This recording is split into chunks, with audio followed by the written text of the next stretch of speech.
የፋኖ ኃይሎች በሸዋ ጣርማበር ቀጠናዎች በሁለት ግንባር ከአገዛዙ ጦር ጋር ከፍተኛ ትንቅንቅ ሲያደርጉ መዋላቸው ተሰምተዋል። በወሎ ቤት አማራ ደግሞ በጄኔራል መድፍ የታገዘ ከባድ ውጊያ ተካሂዷል። በምዕራብ ወሎ ተንታና አጅባር ከተሞችም የፋኖ ኃይሎች የከተማ ልዩ ኦፕሬሽን ፈጽመዋል። የአምባሰል ቀጠና ውጊያ እንደቀጠለ ነው። በርካታ የአገዛዙ ጦር ቁስለኞች ከውጫሌ ወደ ኩታበር ደሴ ተወስደዋል።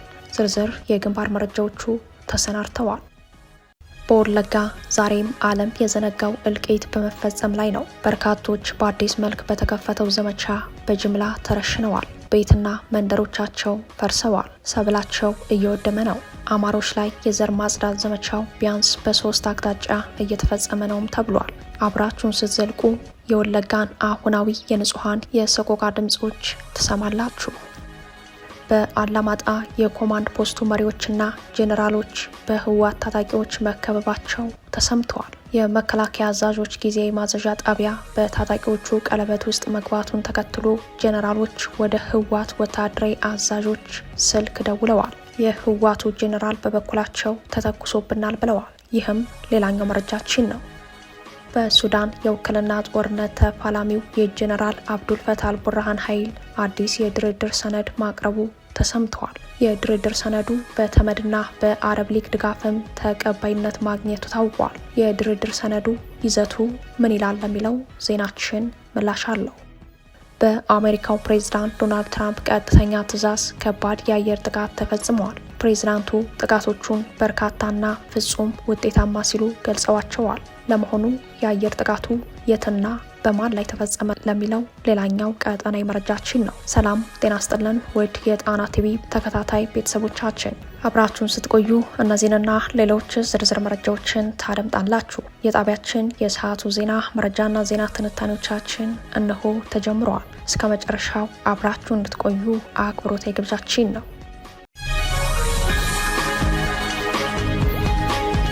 በቅድሚያም ሰበር የግንባር መረጃዎችን ወደምንመለከትበት የዜና ምዕራፋችን እናመራለን። የፋኖ ኃይሎች በሸዋ ጣርማበር ቀጠናዎች በሁለት ግንባር ከአገዛዙ ጦር ጋር ከፍተኛ ትንቅንቅ ሲያደርጉ መዋላቸው ተሰምተዋል። በወሎ ቤት አማራ ደግሞ በጄኔራል መድፍ የታገዘ ከባድ ውጊያ ተካሂዷል። በምዕራብ ወሎ ተንታና አጅባር ከተሞችም የፋኖ ኃይሎች የከተማ ልዩ ኦፕሬሽን ፈጽመዋል። አፋድ ሸዋ ጠቅላይ ግዛት እዝ ክፍለ ጦሮችና አርበኞች ፋኖ ጦር በጋራ በመሆን በሸዋ ጣርማበር፣ ማንያባ፣ ማፋድና ሾላ ሜዳ በተሰኙ ሁለት ግንባሮች ከፍተኛ ትንቅንቅ ሲያደርግ መዋሉን የገለጸው እዙ የአገዛዙ ጦር ያለ የሌለ ኃይሉን ከደብረ ብርሃንና ከደብረ ሲና እንዲሁም ከኬሚሴና ከሸዋሮቢት ማዝመቱን፣ ሆኖም የፋኖ ኃይሎች በማጥቃት የውጊያ አቅም ላይ መዋላቸውን ገልጸዋል። በሁለቱ ግንባር የደረሰውን ሰብአዊ ኪሳራ በዝርዝር ባይገልጸውም ጉዳቱን መጠነ ሰፊ ሲል ገልጾታል። በተለይም ከኬሚሴ ዞን የአገዛዙን ጦር መከላከያ ዩኒፎርም በማልበስ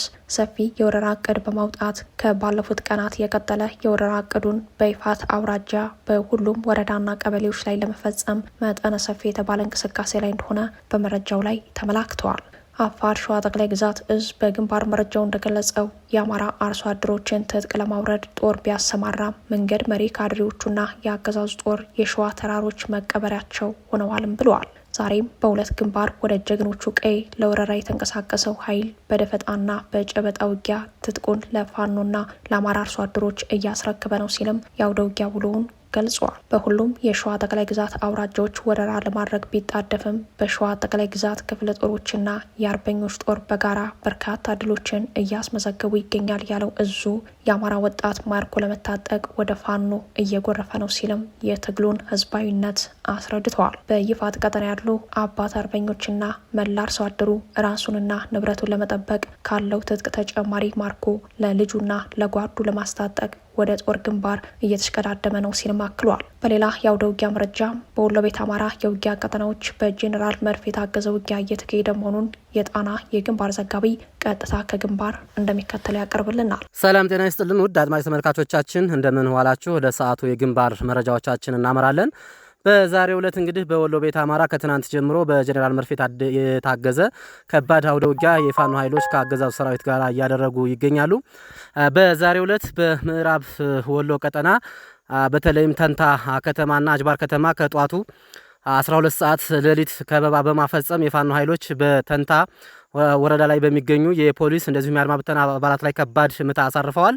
እንግዲህ ዙሪያውን ከበባ በማድረግ የአፋብኃ ሚኒሊክ ዕዝ ልጅ ኢያሱ ኮር ቤተ አማራ ክፍለ ጦር እንደዚሁም ጽናት ክፍለ ጦር በጋራ በመሆን በአገዛዙ ሰራዊት ላይ ከፍተኛ ጉዳት ሲያስከትሉ ከ5 በላይ የፖሊስ አባላት ቁስለኛ ሆነው በከባድ ቁስለኛ ሆነው ወደ ደሴ ሆስፒታል ሂደዋል። 2 የፖሊስ አባላት እንደዚሁም ከ5 በላይ አድማ ብተና 4 የሚኒሻ አባላት እስከ ወዳኛው መወገዳቸውን ከኮሩ ያገኘነው መረጃ ያመላክታል። በዚሁ ቀጠና እንግዲህ በመቅደላ ወረዳ የአፋሃድ ወሎ ቤት አማራ ጠቅላይ ግዛት ዕዝ እንደዚሁም አፋብኃ ሚኒሊክ ዕዝ ሴንት ጅብሪል ብርጌድ በጋራ በመሆን ወደ ተንታ ሊያመራ የነበረን የአገዛዙ ጦር ደብረ ዘይት ከተማ ላይ ከበባ መፈጸም እስካሁን ሰዓት ድረስ ከባድ ትንቅንቅ እየተደረገ ይገኛል። እንግዲህ በቀጠናው ከባድ መፋጠጦች አሉ። በዚሁ ቀጠና እንግዲህ በበሽሎ ወንዝ ተሬ ላይ የጽናት ክፍለ ጦር አገዛዙ እንደዚሁ በመድፍ የታጀበ ውጊያ ቢያደርግም ከባድ ትንቅንቅ እያደረጉ በመጣበት ወደ ወገል ጤና እንዲመለስ አድርገውታል። ወደ ተንታ እንደዚሁም አጅባር ከተሞች ከአምበ ማርያም ከፍተኛ የሆነ ኃይሉን በማስገባት ላይ ይገኛል። በዚሁ ቀጠና እንግዲህ በአምባሰል ተራሮች ከትናንት ጀምሮ ከባድ አውደ ውጊያዎች እንግዲህ በጀነራል መርፍ የታገዘ ከባድ አውደ ውጊያ እየተደረገ ይገኛል። በደንጎላ ድልብና እንደዚሁም ጃንገድ በሚባሉ አካባቢዎች የሚኒሊክ ዕዝ የልጅ ኢያሱ ኮር የቤተ አማራ ክፍለ ጦር የእጁ ክፍለ ጦር ከባድ ትንቅንቅ እያደረጉ ይገኛሉ። እንግዲህ አገዛዙ በርካታ ሙትና ቁስለኛውን ወደ ደሴና ኩታበር እያመላለሰ ይገኛል። እንደዚሁም በአበት ተራራ ሮቢት ከተማ አካባቢ የእጁ ክፍለ ጦር በአገዛዙ ላይ ከፍተኛ ምት አሳርፈዋል። በዚሁም እንግዲህ ከ10 በላይ የክላሽንኮቭ የነፍስ ወከፍ መሳሪያ መማረክ ሲቻል በርካቶች ሙትና ቁስለኛ ሆነው ወደ ውጫሌ ከተማ መሄዳቸውን ከቦታው ማረጋገጥ ችለናል። በዚሁ ቀጠና እንግዲህ በዛሬው ዕለት ከትናንት ጀምሮ በመቅደላ፣ ተንታ፣ አምባሰል እንደዚሁም በደላንታና ዋርላ ወረዳዎች ላይ በአሁኑ ሰዓት የፋኖ ኃይሎችና የአገዛዙ ጦር ከባድ የሆነ መፋጠጥ ላይ ይገኛሉ። እንግዲህ አገዛዙ ጦርም የድሮን አሰሳዎችንም እያደረገ ይገኛል። እንደዚሁም ዙ 23 ሞርታር እንደዚሁም ጄኔራል መርፍ በመጠቀም ከባድ በአካባቢ የሚገኙ በተለይም አምባሰል ተራሮችን በመደብደብ የአርሶ አደሮችን ቤት በማፈረስ እንደዚሁም ደኖች እየተቃጠሉ ይገኛሉ። አጠቃላይ የውጊያ መረጃዎችን በምሽቱ የዜና ውጃችን ይዘን እንቀርባለን። ለተጠናቀረው ዘገባ ተስፋዬ ልሳኑ ነኝ ከዛው ከትግሉ ሜዳ። በአላማጣ የኮማንድ ፖስት መሪዎችና ጄኔራሎች በህወሓት ታጣቂዎች መከበባቸው ተሰምቷል። የመከላከያ አዛዦች ጊዜ ማዘዣ ጣቢያ በታጣቂዎቹ ቀለበት ውስጥ መግባቱን ተከትሎ ጄኔራሎቹ ወደ ህወሓት ወታደራዊ አዛዦች ስልክ ደውለዋል። የህወሓቱ ጄኔራል በበኩላቸው ተተኩሶብናል ብለዋል። በራያ አላማጣ በህወሓት ታጣቂዎችና መከላከያ መካከል ወታደራዊ ፍጥጫው ዳግም አገርሽቷል። የኮማንድ ፖስቱ መሪዎችና ጄኔራሎች በጊዜያዊ ማዘዣ ጣቢያ እያሉ በህወሓት ታጣቂዎች ከበባ ውስጥ መግባታቸው ነው የተሰማው። የመከላከያ ጊዜያዊ ማዘዣ ጣቢያ ራያ ግራንድ ሪዞርት ተብሎ የሚጠራው ሆቴል እንደሆነ የጠቆሙት የመረጃው ምንጮች በሆቴሉ የሚገኘው የመከላከያ አዛዦች ጊዜያዊ ወታደራዊ ማዘዣ ጣቢያ ከትላንት 9 ሰዓት ጀምሮ በህወሓት ታጣቂዎች መከበቡን ለጣቢያችን ዘጋቢ አረጋግጠዋል። እኒህ የመረጃው ምንጮች የኮማንድ ፖስቱን መሪዎችና ጄኔራሎች በህወሓት ታጣቂዎች መከበባቸውን ተከትሎ የጄኔራሎቹ አጃቢዎችና ኮማንዶዎች ተፋጠዋል ያሉት። ይህ ዜና እስከተጠናቀረበት ሰዓት ድረስ የመከላከያ አዛዦችና ኮማንዶዎች ጄኔራሎቹን ጥበቃ ለማድረግ በሆቴሉ ዙሪያ ቦታ ከመያዛቸው ባለፈ ወደ ተኩስ ልውውጥ አልገቡም። የመከላከያ አዛዥ ለህወሓት ታጣቂዎች አዛዥ ስልክ በመደወል ታጣቂዎቹን ከከበባ እንዲያስወጡ መጠየቃቸውም ተሰምተዋል። ለጥያቄያቸው የተሰጣቸው ምላሽ ግን እስካሁን አልታወቀም። በወታደራዊ መረጃው መሰረት የህወሓት ታጣቂዎች ኮማንድ ፖስት የሚባለው ጊዜ አስተዳደር ከእንግዲህ አብቅቶለታል፣ ለቆ ይውጣ በማለት ነው ከበባውን የፈጸሙት።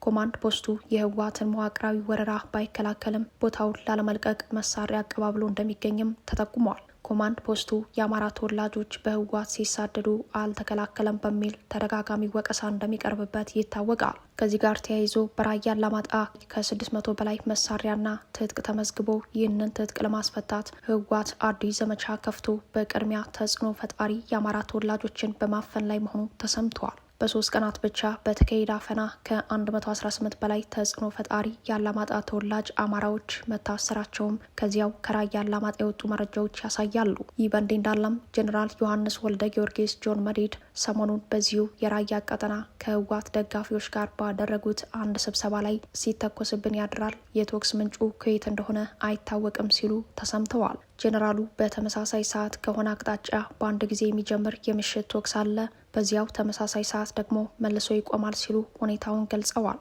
በተፈናቃዮች ዙሪያ ማብራሪያን የሰጡት ጄኔራሉ ሁላችንም ተፈናቃዮች ነን ሲሉ ተሳልቀዋል። መፈናቀል ማለት በቀጥታ ከቤት ንብረት ብቻ መፈናቀል ሳይሆን ከጦርነቱ ጋር በተያያዘ ሰዎች ከዓላማቸው ተፈናቅለዋል። መፈናቀል ማለት በኢኮኖሚም በስነ ልቦናም ጭምር ነው። በተለይ የኢኮኖሚው ድቀት ተላላኪነትና አሽከርነትን ፈጥሮብናል ሲሉ ተናግረዋል። ጄኔራሉ አክለውም ከተራ ዝርፊያና ስርቆት ባለፈ መሰረተ ልማቶች ላይ ያነጣጠረ ዝርፊያ እንደተስፋፋ የገለጹ ሲሆን በተለይም በህገወጥ የሰዎች ዝውውርና የትጥቅ ዝውውሮች እንዳስጨነቋቸው ተናግረዋል። በውስጣችንም ግርግርና አመፅን ለመፍጠር የሚታዩ አደረጃጀቶች ጭምር እየተስተዋሉ ነው ሲሉም የሰርጎ ገብ ስጋት እንዳለባቸው አመላክተዋል። ጄኔራሉ ይህንን ሲሉ የተደመጡት የነጌታቸው ረዳና ጄኔራል ጻድቃን ገብረትንሳኤ ቡድን ከውስጣችን ገብቶ እየፈተነን ነው ለማለት እንደሆነም የመረጃው ምንጮች አስተያየታቸውን አክለዋል።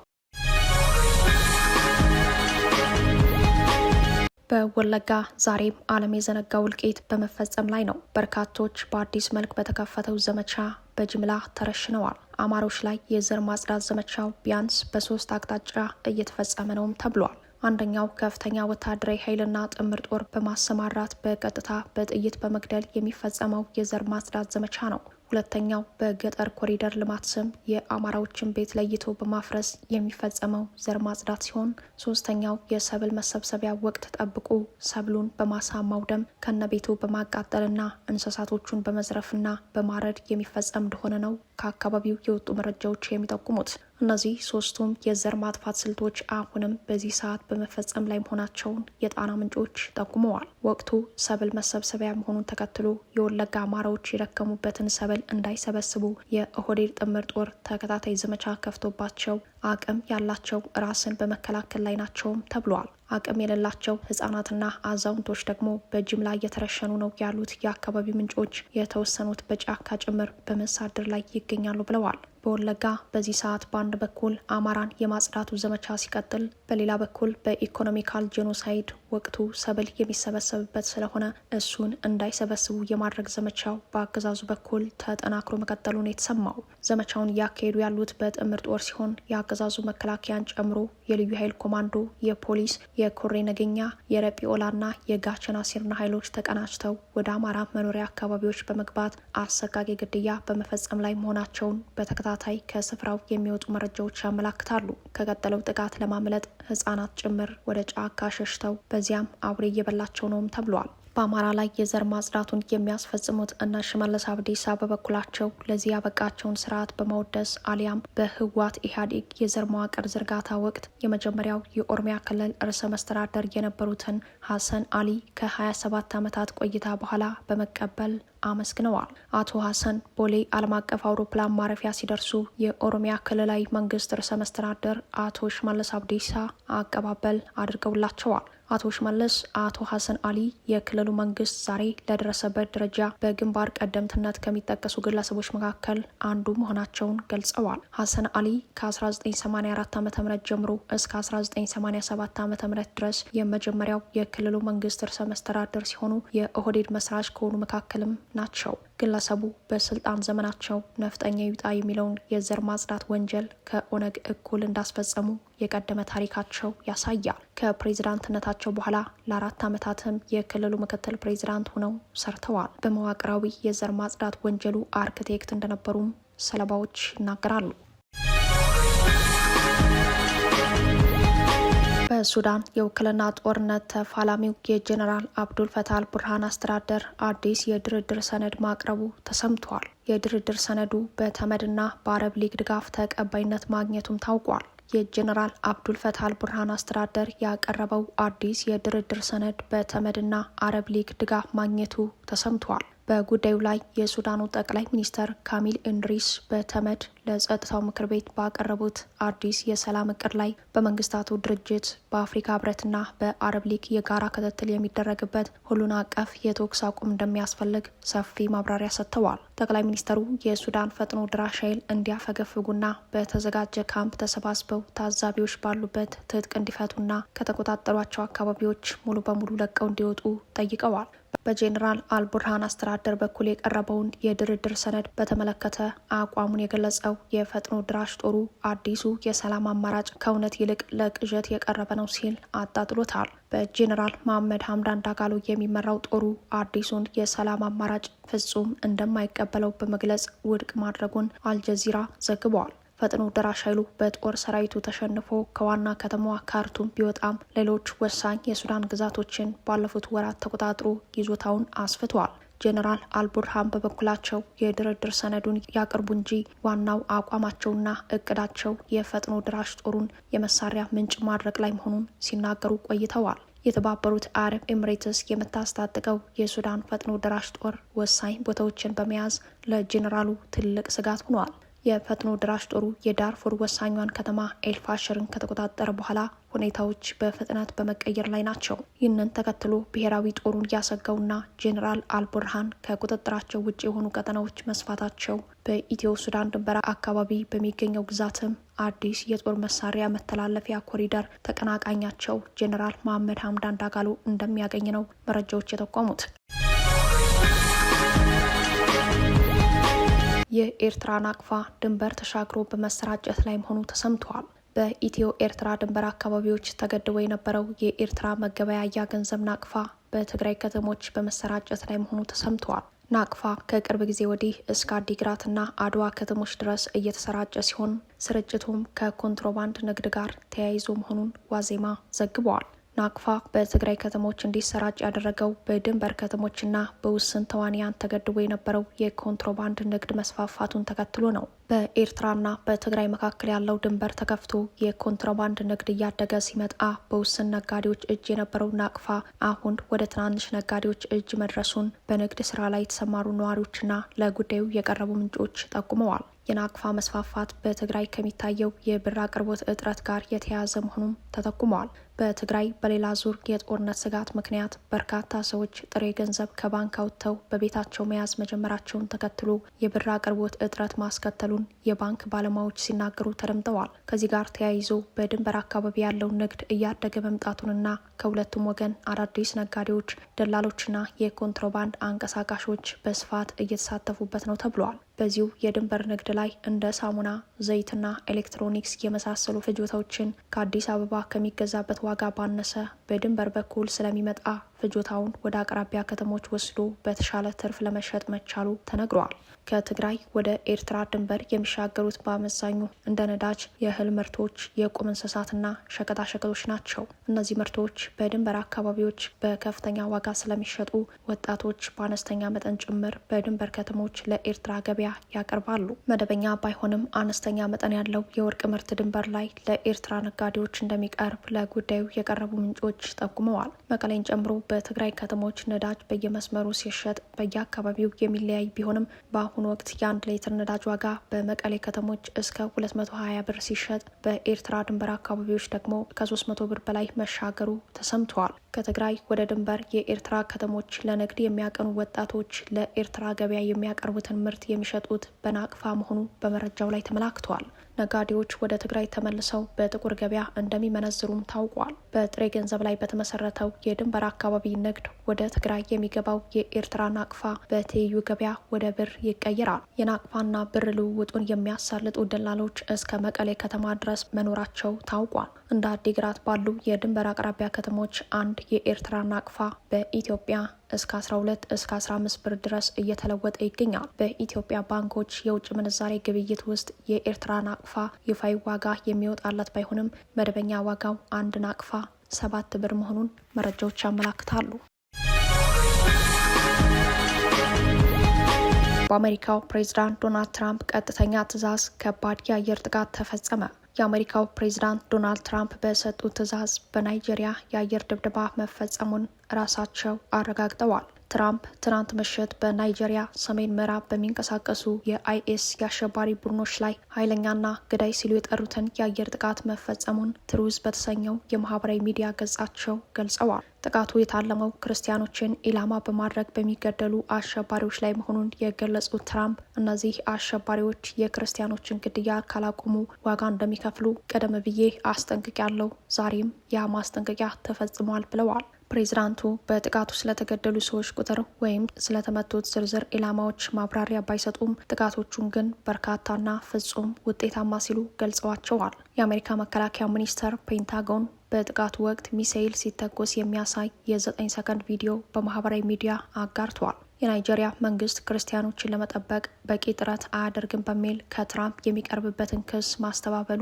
ይታወሳል። የናይጄሪያው ፕሬዚዳንት ቦላ አህመድ ቲኑብ ሀገራቸው ህገ መንግስታዊ የሃይማኖት ነጻነት ዋስትና እንዳላትና ሃይማኖታዊ ስደትን እንደማታበረታታ ገልጸዋል። ትራምፕ ናይጄሪያን ለየት ያለ ስጋት ያለባት ሀገር በሚል ዝርዝር ውስጥ ለማካተት ማቀዳቸውንም ተናግረዋል። እቅዱ በሀገሪቱ ላይ የተለያዩ ማዕቀቦች እንዲጣሉ መንገድ ሊከፍት ይችላልም ተብሏል። ናይጄሪያ እንደ አውሮፓውያን አቆጣጠር በ2020 በዚህ ዝርዝር ውስጥ ተካታ የነበረ ቢሆንም በ2023 ግንኙነትን ለማሻሻል በሚል ከዝርዝሩ ወጥታ ነበር።